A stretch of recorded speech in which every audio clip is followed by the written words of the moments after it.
ಕೊಡಬೇಕಾಗಿದೆ. 4 ವರ್ಷ ಆಗಿದೆ, 4 ವರ್ಷ ಬಂದಿನ 27ರೊಳಗೆ 28 ಕೊಡ್ಲಿಕ್ಕೆ ಸಾಧ್ಯನಾ? ಸುಮ್ಮನೆ ಘೋಷಣೆ ಮಾಡೋದಲ್ಲ. ಇದ್ದು ಉದ್ಯೋಗ ಬರೀ 2 ಪಾಯಿಂಟ್ ಖಾಲಿದ ಉದ್ಯೋಗ ತುಂಬಕ್ಕೆ ಆಗ್ತಾಯಿಲ್ಲ. ಇದರ ಅರ್ಥ ಏನು? ಖಜಾನೆ ಖಾಲಿ ಆಗ್ಯದ. ಇದು ತೋರಿಸ್ತದೆ ರೀ. ಇದನ್ನು ಮಾಡೋದ್ರಲ್ಲಿ ಬಿ ಜೆ ಪಿಗರಿಗೆ ಹೇಳ್ಕೊಡ್ಬೇಕಾಗಿದ್ದಾರ. ಆದರೆ ಅವ್ರು ಬಂದರೆ ಇವ್ರು ಮಾಡ್ತಾರಂತಿಲ್ಲ. ಇದರ ಅರ್ಥ ಅವ್ರು ಬಂದು ಅವ್ರು ಮಾಡ್ತಾರಂತಲ್ಲ. ಆದ್ರೆ ಈಗಾಗಲೇ ಸರ್ಕಾರದ ಮಷಿನ್ಗಳನ್ನೆಲ್ಲ ಸರಿಯಾಗಿ ಉಪಯೋಗ ಮಾಡ್ಕೊಳ್ಳೋದು, EVM ಬಳಸ್ಕೊಳ್ಳೋದು ಗೊತ್ತದ ಅವ್ರಿಗೆ.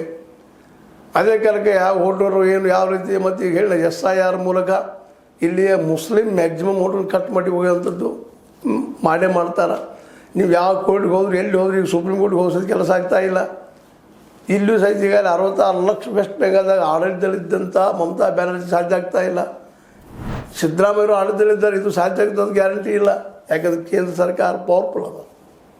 ಎಲ್ಲ ನೆಲೆಗಟ್ಟಲೆ 28ರಲ್ಲಿ ಬರುತ್ತಿರುವಂತಹ ಚುನಾವಣೆಗೆ ಈ ಎಲ್ಲ ಬಡದಾಟಗಳು ಬೇಕಾ, ಬಣ ಬಡದಾಟ ಬೇಕಾ ಅನ್ನೋದು ಇವತ್ತು ದೊಡ್ಡ ಪ್ರಶ್ನೆ.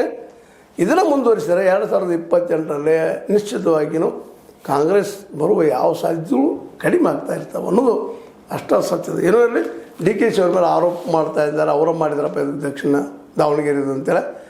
ಆ ದಕ್ಷಿಣ ದಾವಣಗೆರೆ ನಂತರ ಅವರಿಬ್ಬರು ಜಬ್ಬಾರ್ ಅವರನ್ನು, ಅದೇ ಕಾಲಕ್ಕೆ ನಶೀರ್ ಅಹಮದ್ ಅವರನ್ನು ವಜಾ ಮಾಡಿದ್ದಾಗಿರ್ಬೋದು. ಎಲ್ಲ ಡೆವಲಪ್ಮೆಂಟ್ ಇವತ್ತು ಮುಸ್ಲಿಮರು ಎದುರಾಗಿ ನಿಲ್ಲುವಂಥದ್ದಾಗ್ಯದ. ಇದರಿಂದಾಗಿ ಅವ್ರಿಗೆ ಇನ್ನಷ್ಟು ಮತಗಳು ಕಡಿಮೆ ಆಗೋ ಸಾಧ್ಯತೆಗಳಿದ್ದಾವೆ. ಮತ್ತು ಆ ನೆಲೆಯಲ್ಲೇ BJP ಇನ್ನಷ್ಟು ಅವಕಾಶಗಳು ಹೆಚ್ಚಾಗೋ ಸಾಧ್ಯತೆಗಳಿದ್ದಾವೆ.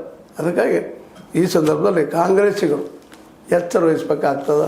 ಈ ಎಚ್ಚರ ವಹಿಸಿದ್ರೆ ಮಾತ್ರ ಗೆಲ್ಲುವ ಸಾಧ್ಯತೆಗಳು. ನಾವು ಗ್ಯಾರಂಟಿ ಇದ್ದೀವಿ, ಆಗಿದ್ದು ಮತ ಹಾಕ್ತಾರೆ.